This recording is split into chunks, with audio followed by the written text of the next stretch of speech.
En esta clase vamos a comentar las teorías modernas de la inteligencia. En primer lugar, ¿qué entendemos por modelos teóricos contemporáneos de la inteligencia o teorías modernas de la inteligencia? Esto se trata de modelos alternativos a las concepciones clásicas que vimos en clases pasadas, tanto a la conceptualización de la inteligencia como CI, como acerca del factor G. Estas teorías modernas o estos modelos contemporáneos integran al mismo tiempo los procesos cognitivos y los emocionales, es decir, tratan también de la interfase entre la cognición y la emoción, aspectos que clásicamente no se tomaban en cuenta en las concepciones clásicas. Asimismo, toman en cuenta los procesos mentales subyacentes, es decir, cómo se componen los diferentes procesos mentales que integran a las habilidades inteligentes. Y aquí tenemos el aporte básicamente de la teoría cognitiva y en especial de los procesos psicológicos básicos. En términos generales, estos modelos contemporáneos son generalmente concepciones mucho más dinámicas, ya que la inteligencia en estos modelos se puede entrenar y puede mejorar. Esto contrasta bastante con los modelos clásicos en el cual la inteligencia era una entidad más o menos fija y muy estable a lo largo del tiempo y prácticamente se decía que uno nacía como con un tipo de inteligencia y era poco pasible de ser mejorada o cambiada. Asimismo, estos modelos contemporáneos intentan ser una concepción integradora y superadora de las concepciones clásicas basadas en el CI. Bueno, repasando, los modelos de la inteligencia, aquí tenemos alguna diferenciación, podemos tener, hay muchas clasificaciones acerca de los modelos de la inteligencia. Aquí en la figura tenemos el modelo de eficiencia neural, por ejemplo, autores como Vernon. Por ejemplo, el postulado de este modelo es que la inteligencia se encuentra en el cerebro. Básicamente se estudian todos los procesos neurofisiológicos de la inteligencia. Después tenemos los modelos jerárquicos, Spearman, Cattell, Carroll y Thurston, básicamente, que son estos modelos denominados clásicos. Stenberg le dice a este modelo una concepción geográfica de la inteligencia. ¿Por qué? Porque se intenta ver cómo está compuesta las diferentes provincias, podríamos decir, de la inteligencia. Aquí se hace bastante hincapié en el concepto de factor G. La inteligencia son conjuntos de habilidades mentales. Estas se pueden agrupar o no en estratos. Después tenemos los modelos contextuales. Acá tenemos todas las concepciones sociales de la inteligencia o culturales de la inteligencia, ya que la inteligencia se dice que varía de una cultura a la otra. Y después tenemos también una cuarta agrupación de modelos complejos. Ahí tenemos la teoría de Gardner, de Ceci, Stenberg, Salovey y Goleman. Gardner, inteligencias múltiples; Stenberg, teoría triárquica o inteligencia exitosa; y Salovey y Goleman básicamente son dos modelos diferentes de la inteligencia emocional. Estos combinan aspectos de los tres modelos anteriores.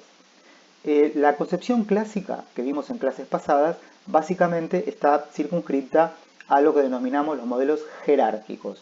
Ahora vamos a trabajar en estas concepciones modernas con los denominados modelos más complejos.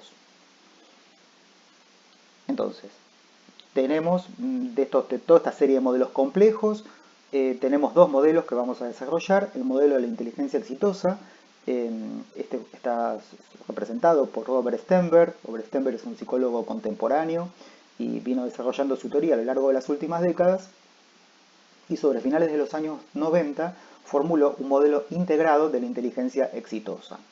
El otro modelo que estuvo muy en auge hacia finales de los años 80 y principios de los 90 es el modelo de las inteligencias múltiples. Este está representado por Howard Gardner. Y también tenemos otras teorías modernas, pero no las vamos a desarrollar en esta clase, como por ejemplo la teoría de la inteligencia emocional. Tal vez es más conocida por el modelo de Goleman, pero el modelo con mayor base empírica es el de Salovey y Mayer. Y también tenemos el modelo de la inteligencia social. En estos aspectos o estos tipos de inteligencia, ya como vemos, ya por el nombre, ya la concepción se aleja un poco de la idea de habilidades mentales, sino que integran lo que sería la interfase entre la cognición y la emoción. Entonces, vamos a comenzar con una crítica al modelo clásico de la inteligencia basado en el cociente intelectual. Esta es la crítica que básicamente hace Stenberg y es el puntapié inicial para desarrollar su teoría. Básicamente Stenberg critica mucho los test clásicos, todos estos test basados en la concepción de cociente intelectual, tales como las escalas Bechler, el test de Kaufman, el test de Woodcock-Johnson, es decir, todas las teorías denominadas clásicas o basadas en esta concepción del factor G o del CI, es el punto de crítica de estas teorías modernas y en especial Sternberg. Entonces, ¿qué dice? Los test clásicos miden la inteligencia de forma descontextualizada, es decir, los diferentes test proponen diferentes tareas que están absolutamente descontextualizadas del contexto particular del sujeto. Generalmente se trata de tareas escolares o de tareas de lápiz y papel, pero por ahí nada tienen que ver con el contexto de aplicación en el cual la persona se desempeña. Es bien conocido que para evaluaciones laborales se toman test de razonamiento abstracto, y esto en teoría no tendría nada que ver con el contexto en el cual la persona se va a desempeñar. El otro postulado importante es que no predicen, o la otra crítica es que no predicen el éxito en la vida diaria. Es decir, personas que puntúan alto en los test clásicos, es decir, recordemos que estos test clásicos están saturados de un alto componente de la enseñanza escolarizada, escolar. Entonces, personas que les va bien en la escuela, como el contenido es bastante similar a lo de los test, tienden a puntuar alto en los test clásicos. Y entonces la teoría clásica, ¿qué nos dice? Bueno, que las personas que puntúan alto en estos test clásicos les va mejor o van a tener más éxito o más performance o más rendimiento. Acá Sternberg dice que en realidad personas que pueden puntuar alto en estos test clásicos de CI pueden no tener tanto éxito en la vida diaria. Hoy en día parece más obvio, personas que tienen altas notas en la universidad por ahí no son tan buenos profesionales como personas que tienen rendimientos promedios. Sería este el postulado objeto de crítica. No tienen una teoría sólida que lo sostenga, es decir, muchos de los test, especialmente los test clásicos de inteligencia, recordemos las escalas Bechler son de mediados de siglo, con algunas modificaciones, y incluye test que son de principios de siglo, o subtest o subpruebas, y no tienen una teoría sólida que lo sostenga. Básicamente, acá la clave es un criterio de clave empírica, es si se agrupan ítems buenos versus ítems malos, o ítems que se agrupan versus ítems que no se agrupan. Se descansa mucho en el análisis factorial para la agrupación de factores, pero no hay una teoría atrás de eso más que la agrupación en diferentes factores o estratos. Poseen generalmente validez predictiva basada en las calificaciones escolares, especialmente cuando está próxima a la administración. Es decir, predicen muy bien el rendimiento cuando está en relación con el contenido del test. Por ejemplo, yo quiero predecir el rendimiento en la escuela, los test clásicos son muy buenos para predecir esto. ¿Por qué? Porque la saturación del contenido es netamente escolar. Entonces predice un contenido, el criterio, similar al predictor que vendría a ser el test. Crean artificialmente la correlación entre CI y rendimiento. Es decir, si los test, es el mismo tema que veníamos comentando, si los test están saturados de un contenido escolar, entonces yo enseño habilidades que voy a tomar en el test. Entonces creo artificialmente una correlación entre el cociente intelectual, las tareas del test, y el rendimiento efectivo, tareas escolares, porque son similares. Y estos test clásicos consideran, lo que comentábamos al principio de la clase, que la inteligencia es heredada y poco modificable, que es relativamente estable y prácticamente libre de influencias ambientales. La concepción acá es, bueno, la persona inteligente puede ser inteligente en cualquier contexto y frente a cualquier circunstancia, bajo cualquier situación, y eso lo trae desde muy temprana edad.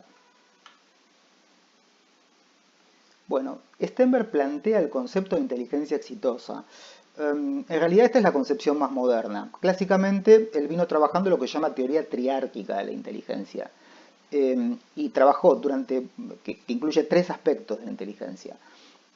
Lo que sería la inteligencia analítica, la inteligencia práctica y la inteligencia creativa. Básicamente entre los años 70 y 80 trabajó mucho lo que es la inteligencia analítica, y luego hizo sobre el final de los 90 desarrollos más en relación con la inteligencia práctica y la creativa. ¿Qué dice Sternberg que es la inteligencia exitosa? Es la habilidad para adaptarse, seleccionar o moldear el ambiente. Es decir, una persona puede ser inteligente para resolver problemas abstractos. Esta es lo que se llama inteligencia analítica, es la inteligencia clásica, la de los test sería la del CI. Una persona puede ser inteligente para resolver problemas concretos, es decir, problemas de aplicación, resolver situaciones concretas y reales que plantea la vida diaria, o para resolver tareas nobles, es decir, lo que sería una personalidad creativa. La persona puede adaptarse al medio, una persona inteligente que es, recordemos que la definición clásica de inteligencia era la capacidad de adaptación, pero no solamente adaptarse, sino seleccionar el ambiente cuando el ambiente no es el adecuado, o moldear el ambiente, es decir, hacer que el ambiente se adapte a las circunstancias de acuerdo a la situación. Es una teoría que toma muy en cuenta las variables, tanto las variables individuales como las variables contextuales y el interjuego entre ambas. Se necesita el balance de las tres habilidades para alcanzar el éxito en la vida. No es necesario ser superior en una de las habilidades, se necesitan siempre las tres. La persona inteligente es la que capitaliza sus propias fortalezas y compensa sus debilidades. Es decir, hacemos énfasis en las fortalezas y compensamos aquellos aspectos que no tenemos tan desarrollados. Por ejemplo, una persona alta en inteligencia analítica, que es la clásica, pero baja en práctica o baja creativa, para Stenberg no tiene inteligencia exitosa, porque probablemente no tenga éxito en el entorno cotidiano. Entonces, el éxito es alcanzado a través del balance de las tres. Se necesitan las tres, la inteligencia analítica, la práctica y la creativa. Bueno, ¿qué es la inteligencia analítica? En la teoría triárquica, Stenberg le denomina subteoría componencial. ¿Por qué? Ahí les puse algunos verbos para tener idea de qué es lo que evalúa la inteligencia analítica. Analizar, comparar, contrastar, criticar o juzgar.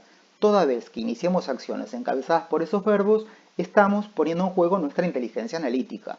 Por ejemplo, los exámenes clásicos que tomamos a los estudiantes, en el cual tienen que comparar dos autores o dos teorías o dos modelos para determinada cuestión, estamos empleando la inteligencia analítica, analizar causas y consecuencias de algún problema, etc. Esto tiene que ver netamente con la inteligencia analítica. Veamos lo que es la inteligencia creativa. Bueno, esto es lo que denominamos creatividad. Sería la subteoría experiencial del modelo triárquico de la inteligencia. Acá tenemos crear, imaginar, inventar, suponer. Todas las veces que hagamos acciones encaminadas por estos verbos, estamos empleando la inteligencia creativa. Es decir, proponer soluciones nuevas o cuestiones nuevas a problemas viejos o crear situaciones. Y luego tenemos lo que sería la inteligencia práctica, esta teoría que desarrolló Stenberg más hacia los años 2000, a finales de los 90. Usar, utilizar, implementar y aplicar. ¿Qué sería? Sería aplicar el conocimiento que uno tiene en una situación concreta y práctica. Y acá el ejemplo que damos siempre es: uno puede recitar diferentes textos teóricos, las teorías, modelos teóricos, por ejemplo en psicología, pero cuando uno tiene un paciente, no sirve recitar las obras completas de Freud, los seminarios de Lacan, las teorías sistémicas, etc., sino que uno tiene que aplicar ese conocimiento en un caso concreto para poder resolver el problema. Entonces, con la analítica, que sería saber mucho o poder entender diferentes aspectos de los modelos teóricos, no basta, sino que necesitamos hacer el pasaje a la implementación o a la aplicación, lo que sería la práctica, práctica cotidiana. Bueno, entonces, queda claro que el concepto central es que se necesitan las tres. Para aprender a pensar analíticamente, ¿qué podemos hacer? Bueno, esto trata de identificar problemas, resolverlos, representarse y organizar la información del problema y monitorear las estrategias de resolución del problema. Básicamente esta es la inteligencia como muy clásica, ¿no? Una situación problemática, se idea una probable resolución, se encaminan vías de acción, se monitorean las estrategias de solución y se ve si el problema está resuelto o no. Para aprender a pensar creativamente, ¿qué es lo que implica esto? Redefinir los problemas, cuestionar suposiciones, generar ideas creativas, tolerar la ambigüedad. Y para aprender a pensar prácticamente, se debe trasladar el pensamiento a la acción, que es un poco lo que comentábamos antes. Bueno, acá tenemos en el cuadro, en la figura, tenemos un modelo, el modelo de Stenberg. En realidad, Stenberg diseñó un test para evaluar estos tres tipos de inteligencia. El test no es un test de uso comercial, sino que él lo diseñó para darle sustento a su modelo teórico Y entonces vemos los 3 tipos de inteligencia en las filas, analítico, práctico, creativo, y después podemos encontrar en las 4 columnas los diferentes formatos.